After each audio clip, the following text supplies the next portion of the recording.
Geography का पहला topic है यूनिवर्स यानी ब्रह्मांड। तो ब्रह्मांड होता क्या, ब्रह्मांड कहते किसको हैं?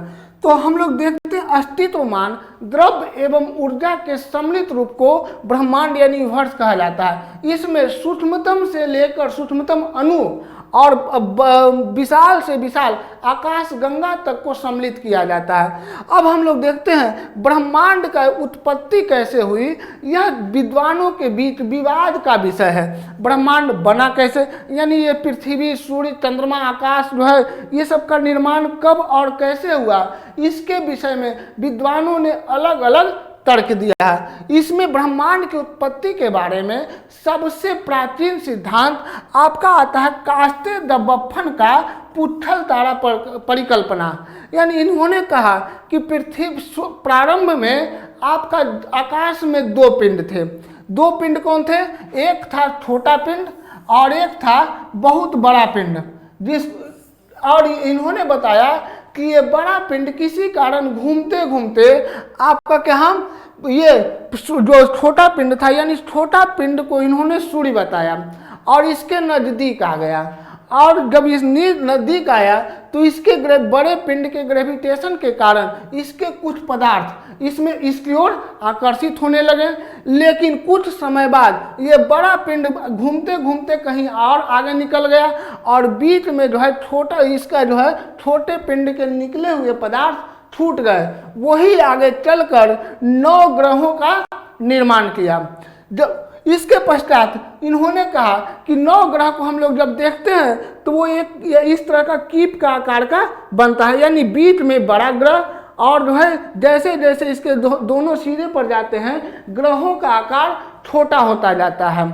इसके बाद आता है सबसे नया सिद्धांत यानी सबसे नवीन सिद्धांत जो आपका देने का श्रेय जाता है वो जॉर्ज लेमेंटियर को जाता है, जिन्होंने महाविस्फोटक सिद्धांत दिया।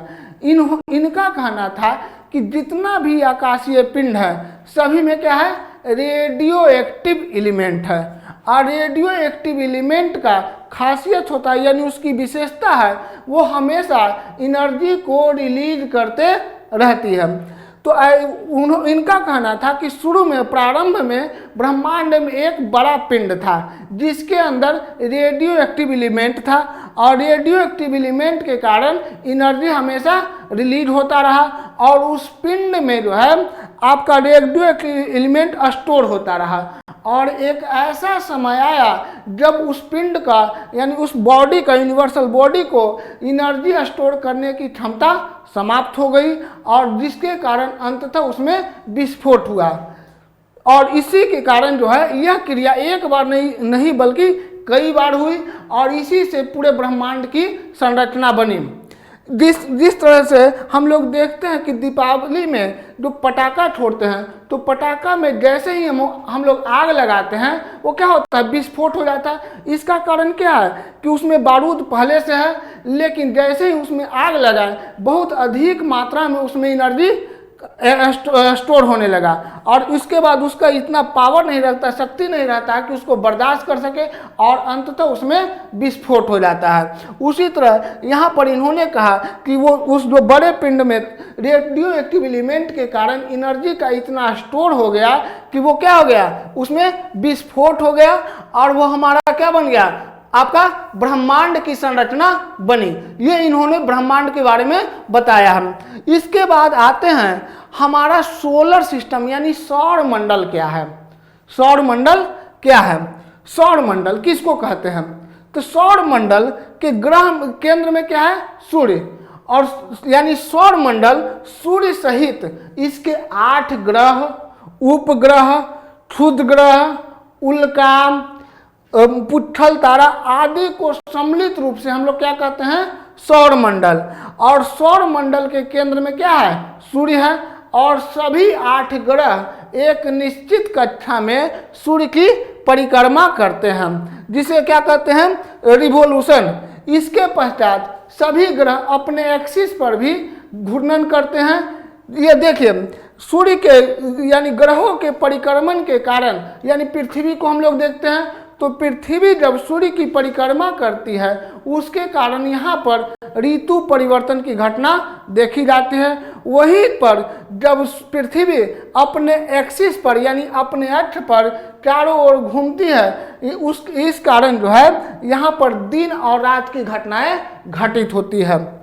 ठीक है, अब देखते हैं ग्रहों का जो है अपना प्रकाश नहीं होता है जबकि तारों का प्रकाश होता है ना।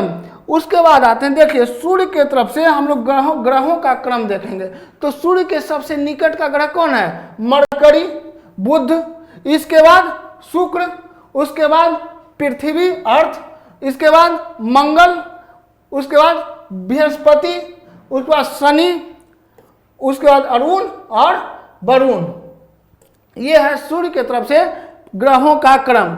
जबकि हम आकार के आधार पर देखते हैं तो सबसे बड़ा ग्रह कौन कहलाता है? बृहस्पति, इसके पश्चात शनि, अरुण, वरुण, पृथ्वी, मंगल और सबसे छोटा ग्रह आपका बुध हो जाता है। इसे इंग्लिश में हम लोग कहते हैं बुध को मरकरी, शुक्र को वेनस, अर्थ पृथ्वी को अर्थ, मंगल को मार्स, बृहस्पति यानी जुपिटर, शनि यानी सैटर्न, अरुण यानी यूरेनस और वरुण यानी नेपच्यून। इस प्रकार हम देखते हैं कि आपका ग्रहों का क्रम अलग है और आकार के आधार पर सबसे बड़ा ग्रह आपका बृहस्पति, बृहस्पति के बाद शनि, उसके बाद अरुण, वरुण, पृथ्वी, शुक्र, मंगल और सबसे छोटा बुध। जबकि हम लोग ग्रह सूर्य के तरफ से देखते हैं यानी सबसे नजदीक का ग्रह है बुध, तब शुक्र, उसके बाद पृथ्वी, मंगल, बृहस्पति, शनि, अरुण और सबसे दूर का ग्रह वरुण कहलाता है। अब आते हैं अगला हम लोग का है तारामंडल, यानी तारामंडल है क्या? देखिए तारामंडल होता है बाबू तारों के समूह को तारामंडल कहते हैं। ठीक है, प्राचीन समय में इसके अलग अलग आकार को देखकर आपका इसका नामकरण किया गया, इसकी आकृति को देखकर इसका नामकरण किया गया था। अभी तक वर्तमान समय तक 89 तारामंडल की पहचान की जा चुकी है। इसमें सबसे बड़ा तारामंडल कौन है? हाइड्रा है। इसमें सबसे बड़ा तारामंडल कौन सा है? हाइड्रा है। जबकि हम लोग देखते हैं कि सूर्य और यानी हमारा सौर मंडल जिस तारामंडल में स्थित है उसका नाम है मिल्की वे यानी दुग्ध मेखला। इस प्रकार हम लोग देख रहे हैं कि आपका अलग अलग आकार के आधार पर इसका नामकरण किया गया है। ठीक है, अब आते हैं ग्रह क्या आता है? ग्रह क्या है? ग्रह यानी प्लैनेट क्या होता है? जब कोई आकाशीय पिंड किसी स्टार यानी किसी तारे के चारों ओर परिक्रमा करते हैं यानी चक्कर लगाती है और उस तारे के प्रकाश से ऊर्जा ग्रहण करती है वो कहलाता है क्या? आपका ग्रह। ठीक है, जैसे आपका सूर्य के चारों ओर घूमने वाले ग्रह को हम लोग देखें बुध, शुक्र, पृथ्वी, मंगल, बृहस्पति, शनि, अरुण और वरुण। इसी प्रकार जो है क्या कहते हैं जब कोई आकाशीय पिंड किसी तारे के चारों ओर परिक्रमा करे यानी चक्कर लगाए और उसे एनर्जी कहाँ से मिले तो तारा से यानी नजदीकी स्टार से मिले तो वो कहलाता है ग्रह। उसी प्रकार हम लोग देखते हैं उपग्रह क्या होता है? उपग्रह यानी सैटेलाइट, यानी जब कोई पिंड यानी जब कोई आकाशीय पिंड किसी ग्रह के चारों ओर चक्कर लगाए, किसके? किसी ग्रह के चारों ओर चक्कर लगाए और उसको ऊर्जा कहाँ से मिले यानी प्रकाश कहाँ से मिले तो नजदीकी तारा से मिले, नजदीकी तारा से मिले। यानी तारा को हम लोग यहाँ सूर्य के रूप में डिनोट कर रहे हैं यानी यह नजदीकी तारा से उसको प्रकाश मिले वो कहलाता है उपग्रह। ठीक है, जैसे पृथ्वी का एकमात्र उपग्रह क्या है? चंद्रमा। चंद्रमा क्या है? पृथ्वी के चारों ओर चक्कर लगाती है लेकिन उसके ऊर्जा का स्रोत क्या है? आपका सूर्य है। ठीक है, इसके पश्चात हम लोग आते हैं निहारिका यानी नेबुला क्या है? यह देखिए निहारिका देखने से कैसा लग रहा है? यह देखिए यह एक अत्यधिक प्रकाश वाला आकाशीय पिंड है जो मूल रूप से किससे बना है? गैस और धूल कण से मिलकर बनता है। अब देखिए ये जो है मूल रूप से क्या इससे प्रकाश इतना अधिक निकलता है कि इसको स्पष्ट रूप से देखा नहीं जा सकता। आपका देखिए हमारा मिल्की वे में ओरियन नामक निहारिका स्थित है। हमारा जो है आकाशगंगा यानी मिल्की वे है उसमें कौन सा है? ओरियन निहारिका स्थित है। सॉरी, ओरियन निहारिका में हमारा मिल्की वे स्थित है। निहारिका का साइज क्या होता है? पर आपका जो है आकाशगंगा से बड़ा, यानी ओरियन निहारिका में हमारा मिल्की वे स्थित है। इसके पश्चात आते हैं क्वेसर क्या होता है। ये देखिए, ये आकाशीय पिंड है जो आपका आकाशगंगा से छोटे होते हैं। क्या? आकाशगंगा से छोटे होते हैं, लेकिन इसमें जो है क्या होता है, बहुत अधिक मात्रा में एनर्जी निकलता है, यानी ऊर्जा उत्सर्जित होता रहता है। इस प्रकार के जो है चमकीले आकाशीय पिंड को कब खोजा गया था? आपका 1962 में सबसे पहली बार खोजा गया। 1983 में जो एक ऐसा जो है क्वेसर खोजा गया जिसका चमकीलापन जो है सूर्य से 1.1 गुने 10⁵ गुना अधिक था, यानी सूर्य से कई करोड़ों गुना अधिक चमकीला जो है क्वेसर की खोज की गई। उसके बाद आते हैं भाई स्टार। स्टार क्या होता है? यानी तारा। तारा क्या है? आकाशगंगा में जो है धूल के गैस और धूल कण के बादल छाए जाते हैं। आकाश गंगा में क्या है? धूल कण और गैस के बादल छाए रहते हैं, और इन तारों का निर्माण इन्हीं जो है धूल कण और गैस के बादलों से होता है। ठीक है, आपका जो है इस तारे से बाबू हमेशा निरंतर क्या होता है? ऊर्जा निकलते रहती है, यानी ऊर्जा का उत्सर्जन होता रहता है। जैसे कि हमारा सूर्य भी क्या है? एक तारा है। इसमें 71% हाइड्रोजन और 26.5% हीलियम तथा 2.5% अन्य गैस मिलकर बनी है। यानी जो है ये तारा का जो है स्टार के ईंधन के रूप में आपका हाइड्रोजन और हीलियम मुख्य रूप से है। यानी सूर्य का जो है एनर्जी का मुख्य स्रोत क्या है? हाइड्रोजन और हीलियम। कुछ तारे युग में यानी जोड़ा में पाए जाते हैं, जिन्हें कहते हैं युग्मक तारे। कुछ तारे क्या है? जोड़ा में पाए जाते हैं, जिन्हें युग्मक तारे कहा जाता है।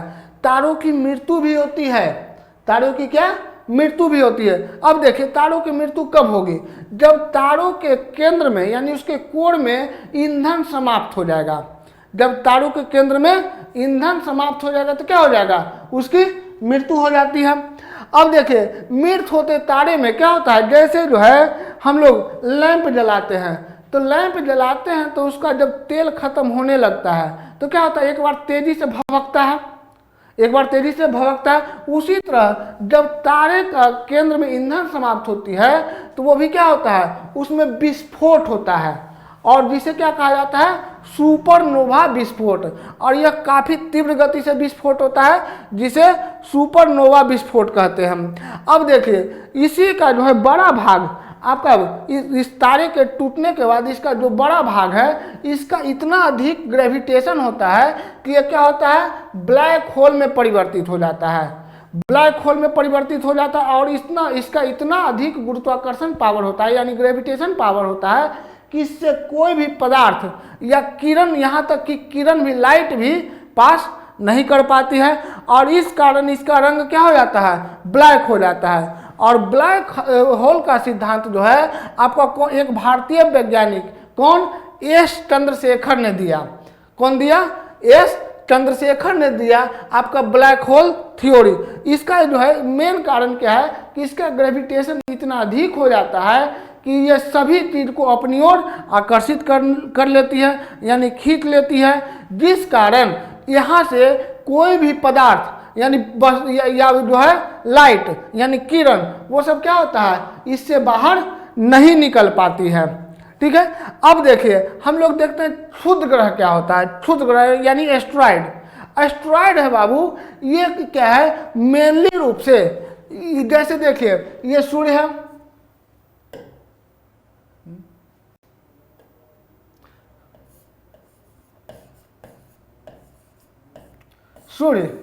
सूर्य के चारों ओर जो है मान लिया ये मंगल ग्रह का पथ है, यह मंगल का रास्ता, और इसके बाद है जो है ये बृहस्पति का यानी जुपिटर का, बृहस्पति का ये मार्ग है। अब जो है ये एस्ट्रॉइड है मंगल और बृहस्पति ग्रह के बीच में, यानी दोनों के कक्षा के बीच में काफी संख्या में छोटे छोटे आकाशीय पिंड पाए जाते हैं, काफी संख्या में, यानी लगभग इनकी संख्या 45,000 बताई गई है, जो आकार में क्या है, चंद्रमा से भी काफी छोटे होते हैं। यानी इनका मेन स्थिति क्या होगा, लोकेशन क्या होगा, मंगल और बृहस्पति के बीच, मंगल और बृहस्पति के बीच जो है, यानी दोनों के कक्षा के बीच, यानी दोनों के ऑर्बिट के बीच छोटे छोटे आकाशीय पिंड जो आकार में यानी साइड में चंद्रमा से छोटे होते हैं, आपका क्या कहलाते हैं, क्षुद्र ग्रह कहलाते हैं। ये जो है फोरबेस्टा एकमात्र ऐसा क्षुद्र ग्रह है जिसे हम लोग अपनी आंखों से देख सकते हैं। अभी तक लगभग जो है 45,000 क्षुद्र ग्रह की यानी एस्ट्रॉयड की खोज की जा चुकी है। इसके पश्चात आते हैं उल्का और उल्का पिंड।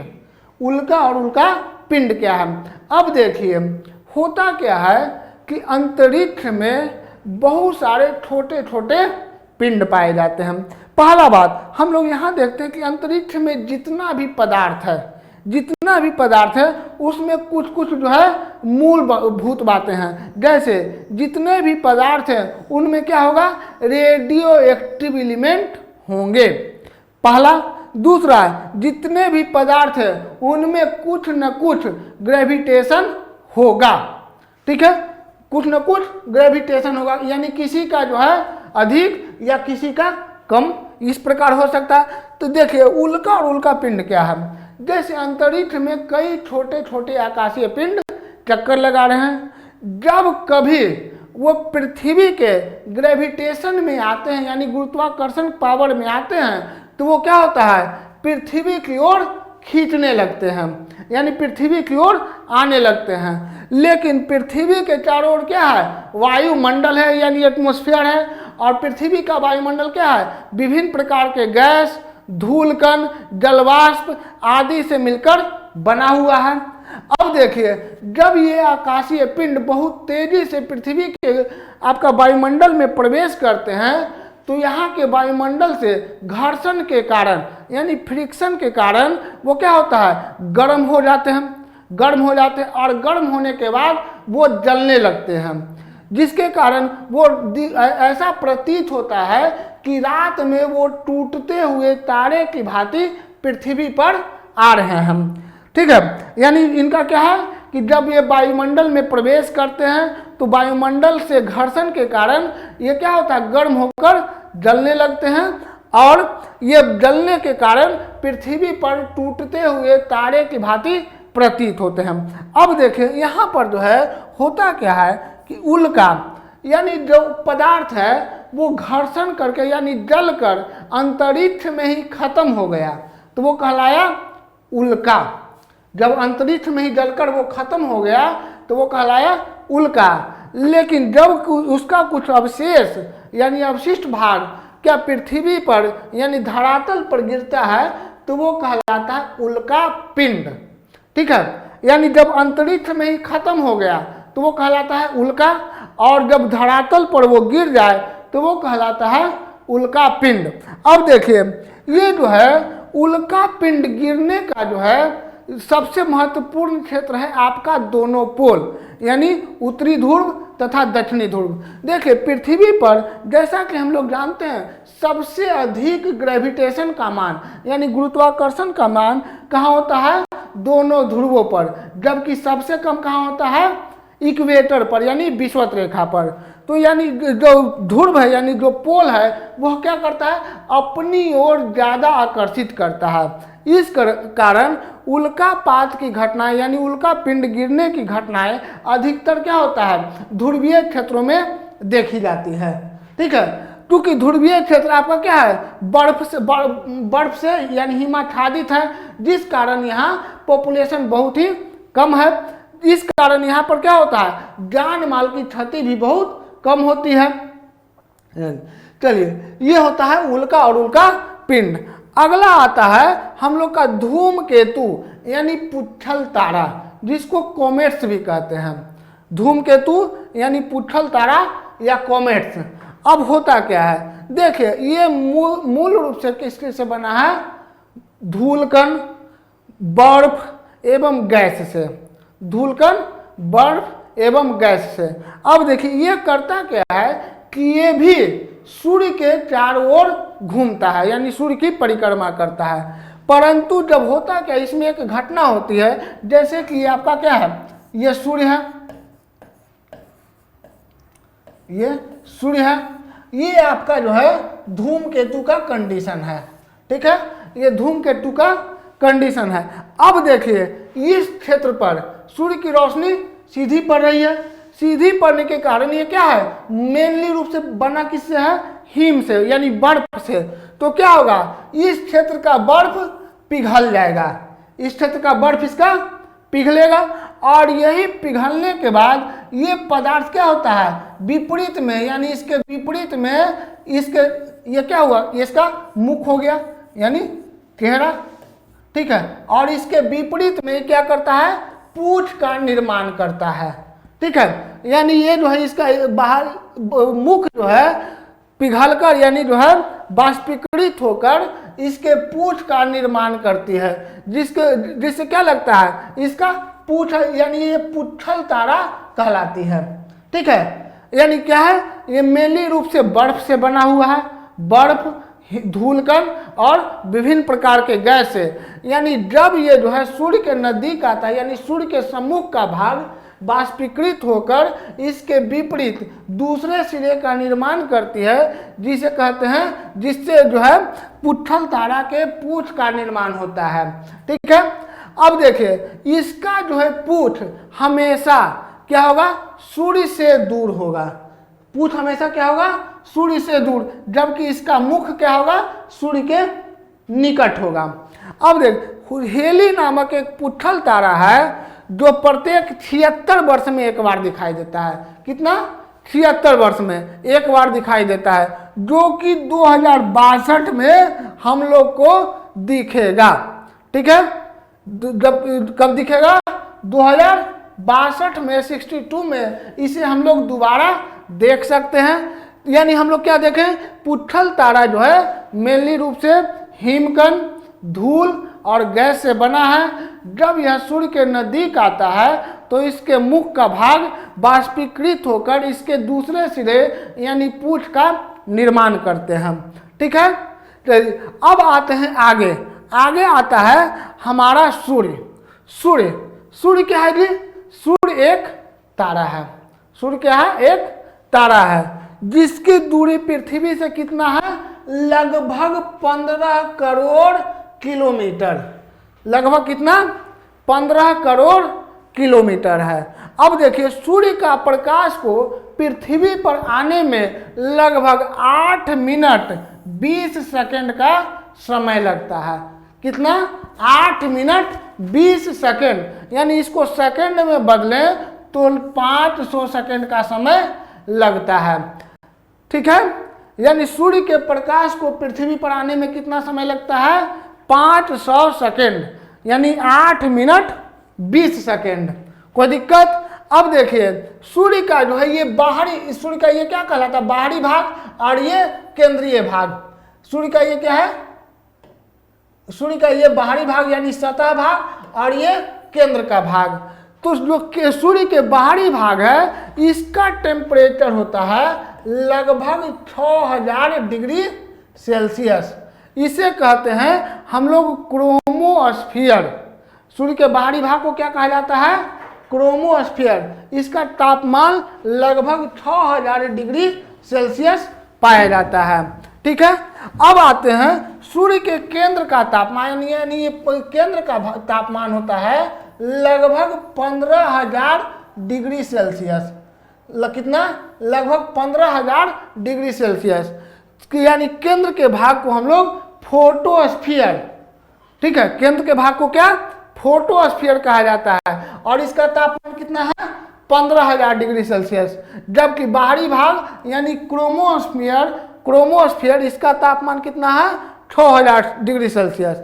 अब देखिए हम लोग देखें कि जितना भी आकाशीय पिंड है उसमें 2 प्रकार की गति होती है, एक घूर्णन और दूसरा परिक्रमण। यानी जैसे हम लोग ऐसे घूम रहे हैं इसको कहेंगे रोटेशन यानी घूर्णन। ठीक है, यानी ऐसे घूम रहे हैं तो ये क्या है, रोटेशन, घूर्णन। और इसी के कारण हम लोग पहले भी देखे कि क्या होता है, दिन और रात की घटना घटती है। जबकि दूसरा क्या है, किसी पिंड के चारों ओर घूमना, वो कहलाता है परिक्रमण, यानी किसी चीज का परिक्रमा करना। ठीक है, जिसके कारण क्या होता है, ऋतु परिवर्तन यानी मौसम हमारा चेंज होता है। ठीक है, तो जैसे सूर्य भी क्या है, एक आकाशीय पिंड है। सूर्य जो है आपका जो है वो किसका, हमारा आकाश गंगा यानी मिल्की वे का चक्कर लगाता है। और सूर्य को अपना मिल्की वे का चक्कर लगाने में लगभग 25 करोड़ वर्ष का समय लगता है। कितना, 25 करोड़ साल का समय लगता है। जबकि वो अपना एक्सिस पर भी यानी अपने अक्ष पर भी एक चक्कर लगा घूर्णन करता है। और फिर सूर्य को एक घूर्णन को पूरा करने में लगभग 25 दिनों का समय लगता है। ठीक है, कितना, अपने एक्सिस पर ऐसे घूमने में कितना, 25 दिन, जबकि आकाश गंगा के चक्कर लगाने में 25 करोड़ वर्ष का समय लगता है। अब आते हैं सूर्य के चारों ओर क्या होता है, काले रंग के धब्बे पाए जाते हैं। सूर्य के चारों ओर क्या, काले रंग के धब्बे पाए जाते हैं, जिसको कहते हैं सौर कलंक यानी सन स्पॉट। ठीक है, जिसका टेम्परेचर होता है कितना, लगभग 1500 डिग्री सेल्सियस। सौर कलंक का तापमान कितना, 1500 डिग्री सेल्सियस। अब देखिए, सौर कलंक का एक चक्र 11 वर्षों में पूरा होता है। यानी सूर्य पर जो है धीरे धीरे आपका ये सौर कलंक बना किस चीज का रहता है, पहले सौर कलंक बनता है हिम और यानी बर्फ और धूल कण से। यानी जो है लगभग 11 साल वो धीरे धीरे क्या होता है, जमा होता है सूर्य के चारों ओर, और फिर 11 साल वो धीरे धीरे आपका क्या होता है, पिघलता जाता है यानी घटता जाता है। यानी इसका एक जो है चक्र पूरा होने में लगभग 11 वर्ष का समय लगता है। अब देखिए, सूर्य का आकार जो है पृथ्वी से लगभग 13 लाख गुना बड़ा है। कितना, 13 लाख गुना बड़ा। यानी 13 लाख पृथ्वी सूर्य में क्या हो सकता है, समा सकता है। और जबकि इसका व्यास कितना है, पृथ्वी से 109 गुना बड़ा। सूर्य का व्यास पृथ्वी से 109 गुना बड़ा, जबकि उसका आकार 13 लाख गुना बड़ा है। यानी सूर्य जो है पृथ्वी से कितना बड़ा है, 13 लाख गुना। अब देखिए, सूर्य पृथ्वी जो है जब सूर्य की परिक्रमा करती है तो उसका रास्ता जो है दीर्घवृत्तीय पथ में, ठीक है, उसका रास्ता को जो हम लोग क्या कहते हैं, दीर्घवृत्तीय पथ। ठीक है, अब जब देख इसके कारण क्या होता है, इसको जो हम लोग सिंपली भाषा में कह सकते हैं कि सूर्य इसकी परिक्रमण पथ जो है वो लगभग अंडाकार है, अंडा के जैसा। तो इस कारण जो है सूर्य के कभी नजदीक आती है और कभी दूर जाती है।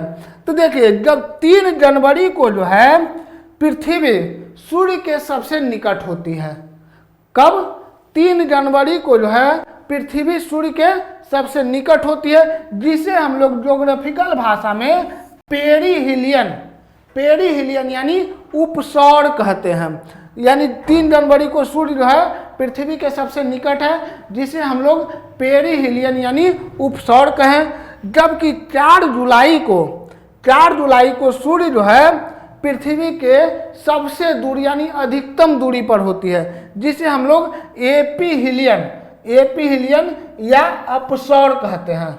यानी जो दूरी वाला है उसको हम लोग एपीहिलियन यानी उपसौर।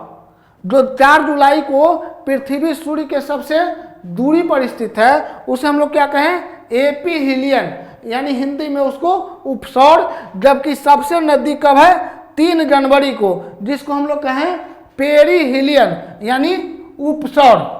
ठीक है, पेरीहिलियन।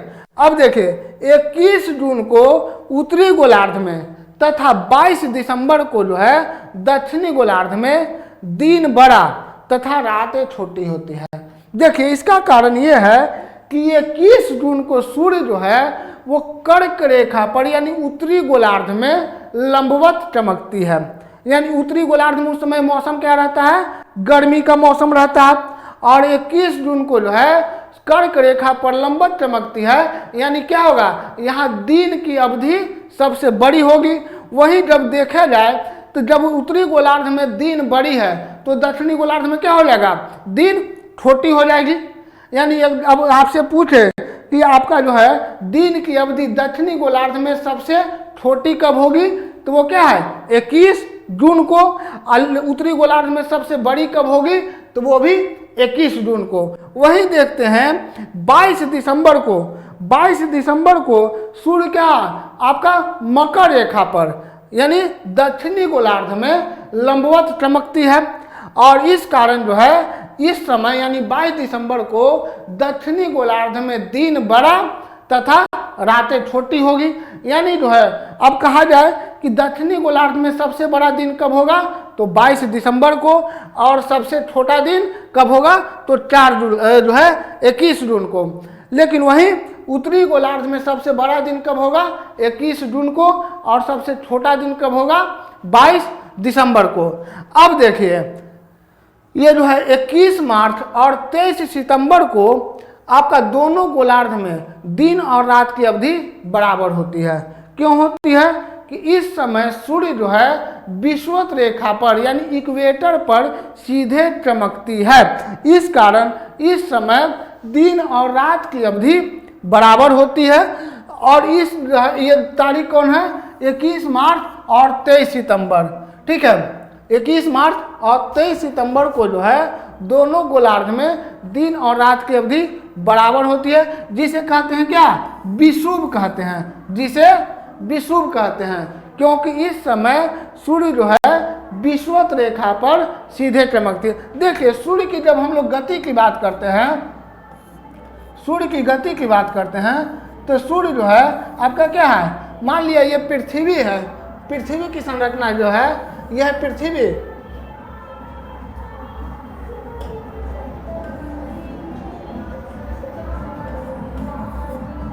ये पृथ्वी है। तो पृथ्वी के बीचों बीच एक रेखा खींचते हैं जिसको क्या कहते हैं, 0 डिग्री अक्षांश रेखा या विषुवत रेखा। 0 डिग्री अक्षांश रेखा या विषुवत रेखा।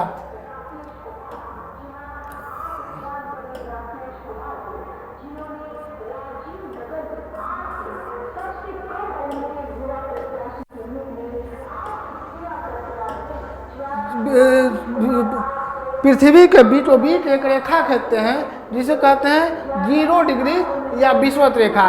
पृथ्वी के 23.5 डिग्री उत्तरी अक्षांश को, 23.5 डिग्री उत्तरी अक्षांश को कर्क रेखा, जबकि 23.5 डिग्री दक्षिणी अक्षांश को मकर रेखा के नाम से जानते हैं।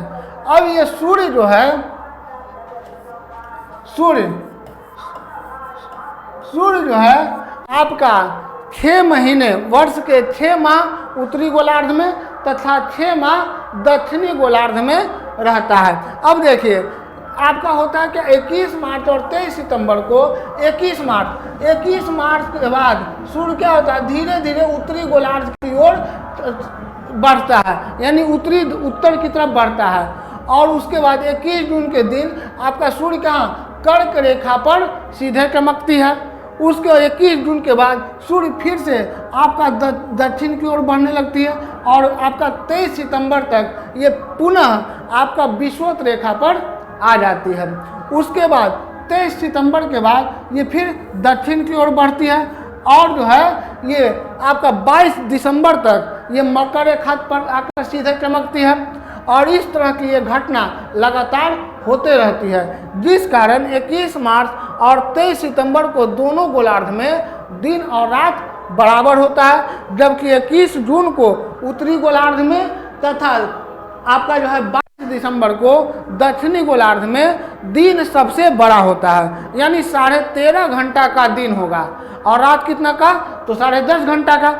कोई दिक्कत। अब आते हैं एक एक करके हम लोग आपका देखेंगे सभी ग्रह के बारे में, सभी ग्रहों के बारे में जानेंगे।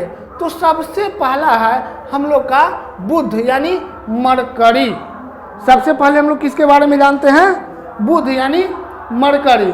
अब देखिए ये जो है आकार में वर्तमान में सबसे छोटा भी है, यानी सबसे पहले जो है हम लोग 2007 से पहले, 2006 से पहले प्लूटो को सबसे छोटा ग्रह मानते थे, लेकिन वर्तमान में प्लूटो ग्रह को जो है क्या किया गया, ग्रह की मान्यता से हटा दी गई है, यानी ग्रह के रूप में उसको मान्यता रद्द कर दिया गया है। उसके बाद सबसे छोटा ग्रह कौन है? बुध यानी मरकरी, और ये जो है सबसे निकट का ग्रह भी है, यानी सूर्य के सबसे निकट का ग्रह भी है और सबसे निकट का है। तो ये क्या करता है? सूर्य के चारों ओर सबसे तेजी से कितना दिन में? 88 दिनों में चक्कर लगाता है। यानी सूर्य का एक चक्कर लगाने में इसको कितना समय लगता है? 88 दिन, जबकि अपने अक्ष पर एक चक्कर लगाने में इसको 69 दिन का समय लगता है। यानी अपने एक्सिस पर जब ऐसे ऐसे एक बार करेगा तो इसको कितना? 69 दिनों का समय लगता है, जबकि सूर्य के चारों ओर घूमने में इतना 88 दिन का है। अब देखिए, ये जो है सूर्य के सबसे निकट का ग्रह है, सबसे नजदीक का ग्रह है, फिर भी जो है सबसे गर्म ग्रह नहीं है ना? ये सूर्य के सबसे निकट का ग्रह है, फिर भी जो है सबसे गर्म ग्रह नहीं है। क्यों गर्म ग्रह नहीं है? जैसे कि आप लोग को हम कहें, ये बोतल है, इस बोतल में पानी है, ठीक है, बोतल में पानी है। अब हम आपको कहें कि आपको हम पानी दे रहे हैं, इसको आप अपने घर लेते जाइए, लेकिन एक शर्त है। क्या शर्त है? कि आपको बोतल यहीं छोड़ के जाना है, यानी पानी सिर्फ ले जाना है, बोतल नहीं ले जाना है, और आपके पास कोई अतिरिक्त बर्तन भी नहीं है। तो क्या आप इसे ले जा सकते हैं? पानी को ले जा पाइएगा? नहीं। तो आपका जो है क्या चाहिए? किसी भी ग्रह को गर्म होने के लिए उसका वायुमंडल होना चाहिए। किसी भी ग्रह को गर्म होने के लिए क्या चाहिए? वायुमंडल। लेकिन बुध के पास वायुमंडल है ही नहीं, है ना? शुक्र के पास वायुमंडल है ही नहीं। इस कारण यह जो है, जब सूर्य की रोशनी यहाँ पड़ती है तब तो यह गर्म रहता है, लेकिन इसके विपरीत में जो है आपका क्या होता है? तुरंत रोशनी खत्म होते ही ये तुरंत ठंडा भी हो जाता है। इस कारण यह जो है सूर्य के सबसे निकट होने के बावजूद भी यहाँ क्या है? ये सबसे गर्म ग्रह नहीं है। यह पृथ्वी का तीसरा सबसे निकट का ग्रह है और इसका कोई उपग्रह नहीं है, यानी इसका कोई सैटेलाइट नहीं है, ठीक है। और इसमें जो है बुध ग्रह में चंद्रमा की तरह कलाएं भी होती है, यानी ये भी कलाकार है। जैसे देखिए, अब कलाएं का मतलब क्या हुआ कि जैसे चंद्रमा जो है बाबू आपका 15 दिन क्या होता है? धीरे धीरे बढ़ता है और फिर 15 दिन धीरे धीरे घटता है। उसी तरह आपका जो है वो क्या कहलाता है? चंद्रमा का कला कहलाता है, ठीक है, चंद्रमा की कला। उसी तरह आपका बुध भी जो है आपका बढ़ता है और घटता है, ठीक है। इसके बाद आता है अगला जो है ग्रह है कौन? शुक्र, ठीक है। शुक्र यह जो है बाबू पृथ्वी के सबसे निकट का ग्रह है। यह क्या है? पृथ्वी के सबसे निकट का ग्रह है। यह सूर्य के चारों ओर 225 दिन में एक चक्कर लगाता है। कितना? 225 दिन में। लेकिन अपने अक्ष पर जो है एक चक्कर लगाने में 257 दिन का समय लेता है। यह हम लोग समय बता रहे हैं पृथ्वी के सापेक्ष, यानी पृथ्वी पर जितना समय का दिन और रात का घटना होती है उसके आधार पर हम लोग इसकी चर्चा करते हैं। यानी अपने अक्ष जो है सूर्य की एक चक्कर लगाने में कितना समय लगा? 225 दिन, जबकि अपने अक्ष पर एक चक्कर लगाने पर, यानी अपने जो है एक्सिस पर एक चक्कर लगाने में इसको कितना? 257 दिन का समय लगा। अब देखिए, शुक्र ग्रह पर जो है सूर्य उदय होता है पूर्व पश्चिम की ओर, क्योंकि जितना भी ग्रह है, चाहे पृथ्वी हो, बुध हो, मंगल हो, बृहस्पति हो, ये सब क्या होता है? अपने अक्ष पर घूमता है कैसे? एंटी क्लॉकवाइज, यानी ऐसे जब हम घूमते हैं तो क्या है? क्लॉकवाइज, जबकि ऐसे घूमेंगे तो क्या है? Anti clock. यानी जैसे हम लोग यहाँ पर भी देखें तो ऐसे ऐसे घूम रहा है, ऐसे घूमेगा तो क्या है? क्लॉकवाइज, ठीक है। लेकिन ऐसे घूम रहा है तो ये क्या कहलाया? एंटी क्लॉकवाइज, ठीक है, एंटी क्लॉक, है ना, एंटी क्लॉकवाइज। अब देखिए, जितना भी जो है एंटी क्लॉकवाइज चक्कर लगाता है वहाँ सूर्य उदय किस दिशा में होगा? पूर्व दिशा में, जबकि सूर्य का अस्त यानी सनसेट का किधर होगा? पश्चिम दिशा में, ठीक है। उसी तरह जो क्लॉकवाइज चक्कर लगाएगा यानी उसका जस्ट अपोजिट हो जाएगा, यानी यहाँ सूर्य उदय कहाँ होगा? यानी सनराइज किधर होगा, पश्चिम की ओर, और सनसेट होगा पूरब की ओर। तो आपका शुक्र ग्रह जो है ये क्या क्लॉकवाइज चक्कर लगाती है, जबकि पृथ्वी क्या है एंटी क्लॉकवाइज चक्कर लगाती है। तो पृथ्वी एंटी क्लॉकवाइज चक्कर लगाती है, इस कारण यहाँ सूर्य उदय किधर होता है, पूरब में, जबकि जो है ये शुक्र क्लॉकवाइज चक्कर लगाती है, इस कारण यहाँ सूर्य उदय कहाँ होगा, पश्चिम दिशा में। यह बाबू सौर मंडल का सबसे गर्म ग्रह है। देखिए क्यों गर्म ग्रह है, यह सौर मंडल का सबसे गर्म ग्रह है क्योंकि इसके पास जो है मजबूत बर्तन है, यानी जो है टेम्परेचर को एब्जॉर्ब करने के लिए इसके पास क्या है, वायुमंडल है। और वायुमंडल में लगभग 97%, कितना 97% कार्बन डाइऑक्साइड गैस पाई जाती है। ठीक है, यानी इसके वायुमंडल में लगभग कितना 97% कार्बन डाइऑक्साइड गैस पाई जाती है। और कार्बन डाइऑक्साइड गैस जो है आपका हीट को बहुत ज़्यादा एब्जॉर्ब करती है, इस कारण जो है ये सौर मंडल का सबसे गर्म ग्रह माना जाता है। ये जो है ये सुबह और शाम इतना गर्म है कि जो पृथ्वी पर से इसको हम लोग क्या चमकते हुए भी देखते हैं, चमकते हुए इसको देखा जाता है, जिस कारण इसको सुबह और शाम का तारा भी कहा जाता है। इस कारण इसको क्या कहा जाता है, सुबह और शाम का तारा। सुबह और शाम का तारा कौन है, आपका शुक्र ग्रह, क्योंकि इसका टेम्परेचर इतना अधिक हो जाता है कि वो क्या होता है, चमकने लगता है। ठीक है, अब देखिए शुक्र का आकार यानी लगभग उसका जो है और वजन, आकार और वजन लगभग पृथ्वी के बराबर है। शुक्र का आकार और उसका वजन लगभग पृथ्वी के बराबर है, इस कारण इसे पृथ्वी की बहन या भगनी भी कहा जाता है। ठीक है, इसका जो आकार क्या है, पृथ्वी के बराबर और भार भी लगभग बराबर है, इस कारण इसे पृथ्वी की बहन या भगनी भी कहा जाता है। शुक्र ग्रह के चारों ओर सल्फ्यूरिक एसिड के बादल छाए जाते हैं। ठीक है, क्या है यहाँ पर, क्या है सल्फ्यूरिक एसिड H2SO4 के बादल छाए रहते हैं, यानी ये जो है आपका सबसे मजबूत एसिड सल्फ्यूरिक एसिड इसके चारों ओर वायुमंडल में पाया जाता है, जिस कारण यहाँ जीवन संभव है जी नहीं। पहले तो ये सबसे अधिक गर्म है और उसके बाद इसके चारों ओर सल्फ्यूरिक एसिड के बादल छाए रहते हैं, इस कारण यहाँ जीवन की संभावना नहीं है, हो ही नहीं सकता है। ठीक है, और इसका जो है कोई उपग्रह नहीं है, यानी बुध की तरह शुक्र का भी कोई उपग्रह नहीं है। देखिए शुक्र में हम लोग क्या क्या देखें, यह जो है क्लॉकवाइज चक्कर लगाता है, यानी क्लॉकवाइज चक्कर लगाने के कारण यहाँ सूर्य उदय क्या होगा, पश्चिम दिशा में होगा, सूर्य उदय पश्चिम दिशा में होगा। और यहाँ पर मजबूत वायुमंडल है, यानी एटमॉस्फेयर है, जिसके और यहाँ के एटमॉस्फेयर में लगभग 97% यानी 97% CO2 पाया जाता है, जिस कारण ये जो है ऊष्मा का अवशोषण अधिक करता है, और इस कारण ये क्या करता है, पृथ्वी पर से चमकते हुए दिखाई देता है, जिस कारण इसे सुबह और शाम का तारा भी कहा जाता है।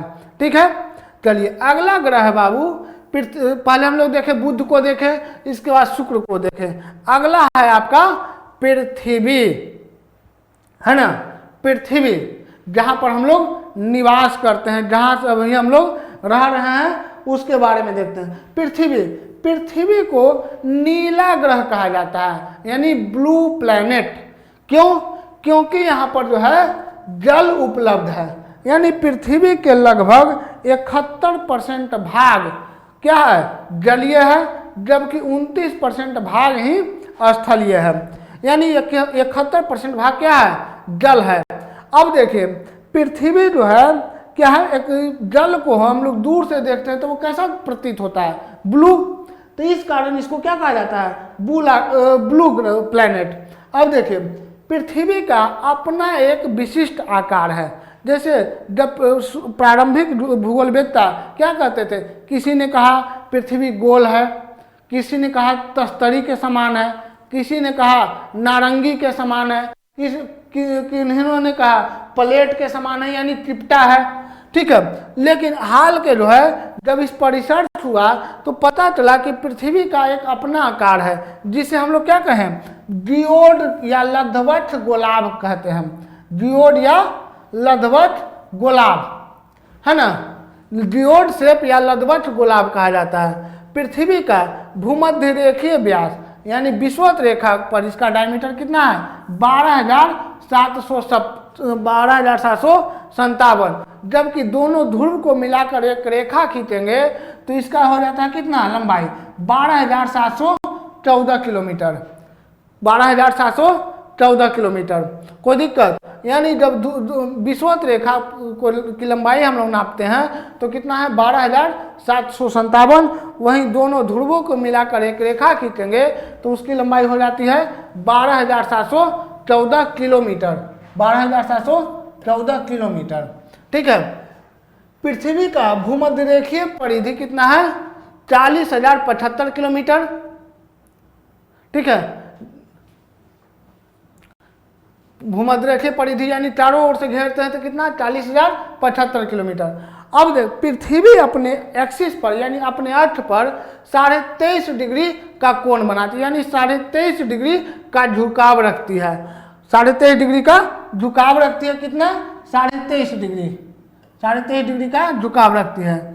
और पृथ्वी जो है सूर्य के चारों ओर 28 किलोमीटर प्रति सेकेंड, कितना, 28 किलोमीटर प्रति सेकेंड या 10,771 यानी 28 किलोमीटर प्रति सेकेंड की गति से सूर्य का एक चक्कर 365 दिन 5 घंटे और 48 मिनट 46 सेकेंड में पूरा करती है। कितना, 365 दिन 5 घंटा 48 मिनट तथा 46 सेकेंड में पूरा करती है। और पृथ्वी अपने धुरी पर पश्चिम से पूर्व लगभग जो है कितना, 23 घंटा 56 मिनट 4 सेकेंड में एक चक्कर लगाती है। यानी एंटी क्लॉकवाइज ऐसे घूमने में कितना, 23 घंटा 56 मिनट 4 सेकेंड का समय लगाती है, लगभग 24 घंटा।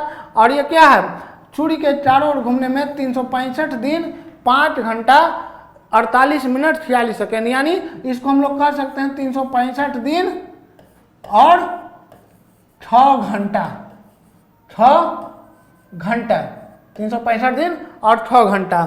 ठीक है, कोई दिक्कत, इसको कह सकते हैं। अब देखिए, यही 6 घंटा पृथ्वी, हम लोग जानते हैं कि एक वर्ष कितना दिनों का होता है, 365 दिनों का। और ये जो शेष 6 घंटा बचा, यही प्रत्येक 4 साल में क्या होता है, 6 घंटा जुटकर आपका एक दिन बनाता है। यानी प्रत्येक 4 साल में एक दिन बढ़ जाता है, जिसे हम लोग लीप वर्ष कहते हैं, जब जो है फरवरी 29 दिनों का हो जाता है। ठीक है। अब आते हैं, पृथ्वी का औसत घनत्व 5.5 ग्राम पर क्यूबिक सेंटीमीटर है। ठीक है, कितना, 5.5 ग्राम पर क्यूबिक सेंटीमीटर है। ठीक है। पृथ्वी का अपना एक क्या है, उपग्रह है, यानी पृथ्वी का एक अपना सैटेलाइट है जिसे हम लोग चंद्रमा कहते हैं। पृथ्वी का अपना सैटेलाइट कौन है, चंद्रमा। पृथ्वी का 71% भाग जल तथा 29% भाग स्थलीय है। यानी पृथ्वी पर जो है 71% भाग पर जल फैला हुआ है, जबकि 29% भाग स्थलीय है। अब हम लोग पृथ्वी का एकमात्र उपग्रह है, कौन है, चंद्रमा। चंद्रमा को देखेंगे, ये जो है क्या है, पृथ्वी का एकमात्र उपग्रह यानी सैटेलाइट है। इसे जो है चंद्रमा को जीवाश्म ग्रह भी कहते हैं, क्योंकि यहाँ बाबू जीव जंतुओं का अवशेष भी पाया जाता है। ठीक है, यानी फॉसिल ग्रह कहते हैं। चंद्रमा का गुरुत्वाकर्षण शक्ति, ग्रेविटेशन पावर, पृथ्वी